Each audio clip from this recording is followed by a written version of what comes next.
পারে আপনারা আমার দ্বারা কোনো বঞ্চনার শিকার হবেন না, কোনো শোষণের শিকার হবেন না। আমি যদি আপনাদের প্রতিনিধি হয়ে ধানের শীষ থেকে আসতে পারি, সিলেট 6-কে আমি সংসদে প্রতিনিধিত্ব করতে পারি, আমার সময় রাজনীতি হবে সম্প্রীতির। সেখানে রাজনৈতিক সম্প্রীতি থাকবে, ধর্মীয় সম্প্রীতি থাকবে। ক্ষুদ্র জনগোষ্ঠীকে কেউ হয়রানি করবে না, কেউ সংখ্যালঘুদের কোনো হয়রানি করবে না, কোনো ধরনের কোনো সমস্যা আমার সময় থাকবে না। ঠিক যেরকম আমার বাবার সময় শান্তি ছিল। সাধারণ জনগণ কী চায়? শান্তিতে বাঁচতে চায়। সাধারণ জনগণ চায় তার আয় এবং ব্যয়ের মধ্যে যাতে সামঞ্জস্য থাকুক। এই যে আওয়ামী লীগের সময় এত বেশি লাখ কোটি টাকা পাচার হয়ে গিয়েছে, আমাদের টাকার মূল্য কমে গিয়েছে। আগে আমরা 500 টাকা বাজারে যা কিনতে পেতাম, এখন তো কিনতে পারি না। পারি?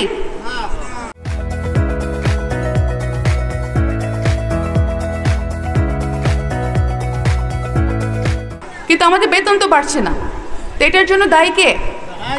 আওয়ামী লীগ সরকার। এবং এটা নিয়ে ওনাদের কোনো মাথা ব্যথা ছিল না যতক্ষণ পর্যন্ত ওনাদের এমপি মন্ত্রীরা হাজার কোটি টাকার মালিক হচ্ছে, ওনাদের তো চিন্তা নেই কোনো। কিন্তু আমাদের দেশের সাধারণ জনগণ, আপনারা, আমার ভাইরা, আমরা সবাই সর্বস্তরের জনতা আমরা বঞ্চিত হয়েছি এটার জন্য আমি বলছি যে আমাদের সবার এক থাকতে হবে, এবং আমরা সবাই এক থাকলে কোনো ষড়যন্ত্র তার স্থান খুঁজে পাবে না।